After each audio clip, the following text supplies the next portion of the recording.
அனைவருக்கும் அன்பு வணக்கங்கள் சொந்தங்களே. இந்த வீடியோவில் நாம் முன்னோர்களின் ஆசையை பெற்றுத்தரும் ஆடி அமாவாசை பத்தி தான் பேச போறோம். ஆடி மாதத்துல சந்திரன் தனது சொந்த வீட்டுல இருக்கிறார். அப்போது சூரியனும் சந்திரனும் சேர்ந்திருக்கும் நாள் தான் ஆடி அமாவாசை. சூரிய பகவான் வீரம், ஆற்றல் போன்றவற்றை தருபவர். சந்திர பகவான் மகிழ்ச்சி, அறிவு, இன்பம், உற்சாகம் இவற்றையெல்லாம் தருபவர். தாய் தகப்பன் இல்லாதவர்கள் அமாவாசை நாளில் சூரியன் சந்திரனை வணங்குதல் சிறப்பு. தட்சிணாயன கால ஆரம்பத்தில் வரும் முதல் அமாவாசை என்பதால் ஆடி அமாவாசை மிக சிறப்பு வாய்ந்தது. ஆடி அமாவாசையில் முன்னோர்களுக்கு தர்ப்பணம் செய்தால் 6 மாதங்களுக்கு தர்ப்பணம் செய்த பலன் கிடைக்கும். இந்த ஆடி அமாவாசையில் விரதம் இருப்பது எப்படி? ஆடி அமாவாசை விரதம் இருப்பவர்கள் காலையில் எழுந்து அருகில் இருக்கும் கடல், ஆறு போன்ற நீர்நிலைகளுக்கு சென்று குளித்துவிட்டு இறந்த முன்னோர்களுக்கு தர்ப்பணம் செய்ய வேண்டும். அதன் பிறகு முதியவர்களுக்கு அன்னதானம் வழங்க வேண்டும். அமாவாசை அன்று பெண்கள் வீட்டில் காலை உணவு உண்ணாமல் இறந்த மூதாதையர்களுக்கு பிடித்தமான உணவுகளையும் எண்ணெய் பதார்த்தங்களையும் செய்ய வேண்டும். அன்றைய சமையலில் எல்லா விதமான காய்கறிகளையும் சேர்த்துக் கொள்ள வேண்டும். விரதம் இருப்பவர்கள் எதுவும் சாப்பிடாமல் எத்தனை நபர்களை வணங்க வேண்டுமோ அத்தனை இலைகள் போட்டு சமைத்த உணவு, எண்ணெய் பதார்த்தங்கள், துணிகள் வைத்து அகல் விளக்கேற்றி தூபம் தீபம் காட்டி முன்னோர்களை மனதில் நினைத்து வழிபட வேண்டும். பிறகு படைத்த உணவுகளை இலையில் வைத்து காகத்திற்கு படைக்க வேண்டும். முன்னோர்களுக்கு படைத்த உணவுகளை காக்கைகள் உண்ட பிறகு வீட்டிற்குள் முறைப்படி அமர்ந்து சாப்பிட வேண்டும். முறைப்படி விரதம் இருந்து முன்னோர்களை வழிபடுபவர்களுக்கு அவர்களின் ஆசி கிடைக்கும். முன்னோர் செய்த பாவ வினைகள் நீங்கி அவர்களுக்கு முக்தி பேறு கிடைக்கும். ஆடி அமாவாசை அன்று தர்ப்பணம் செய்த பிறகு பசுவிற்கு அகத்திக்கீரை கொடுப்பது நல்லது. சரி, இந்த நாளில் நாம் ஏன் முன்னோர்களை வணங்க வேண்டும்? முன்னோரை உரிய காலத்தில் வணங்கினால் அனைத்து விதமான நன்மைகளையும் பயக்கும்.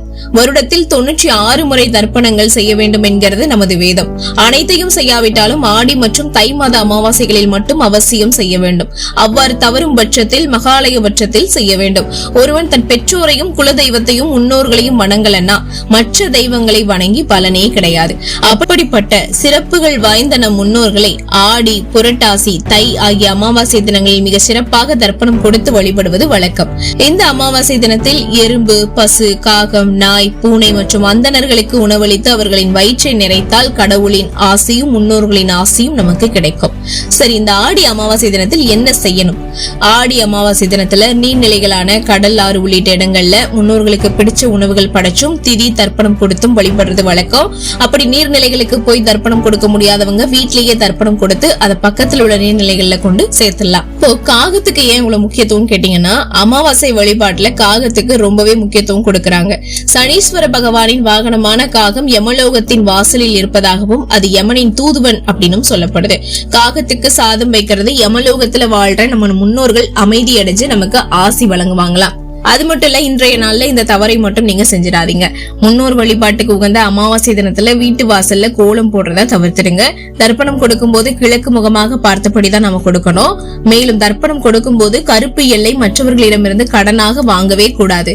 அதே மாதிரி கரையில இருந்துகிட்டு நீர்ல தர்ப்பணம் செய்யக்கூடாது. நீரில் இருப்பவர்கள் நீரிலும், கரையில் இருப்பவர்கள் கரையிலும் தான் தர்ப்பணம் கொடுக்கணும். சரிங்க, இந்த ஆடி அமாவாசை வழிபாடு செய்யறது மூலமா நமக்கு கிடைக்கிற பலன்கள் என்னன்னு பாத்தீங்கன்னா, பித்ருக்கள் நற்கதியை அடைவதும் திருப்தி அடைவது மட்டும் இல்லாம நம்ம வாழ்க்கையில நற்பலன்களும் பெருக செய்வாங்க. மேலும் கடன் பிரச்சனைகள் இருந்தும் நம்ம விடுபடலாம். என்ன சொந்தங்களே, இந்த வீடியோல ஆடி அமாவாசைக்கு முன்னோர்களின் ஆசையை எப்படி பெறலாம் அப்படின்றத தெரிஞ்சிருப்பீங்க நம்புறேன்.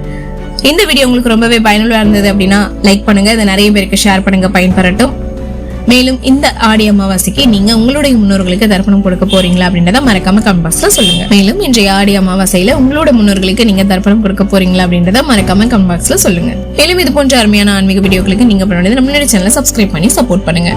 மீண்டும் சந்திக்கலாம் சொந்தங்களே. நமது சந்திப்புகள் அனைத்தும் சந்தர்ப்பமாகும் பொழுது வரை நன்றி, வணக்கம்.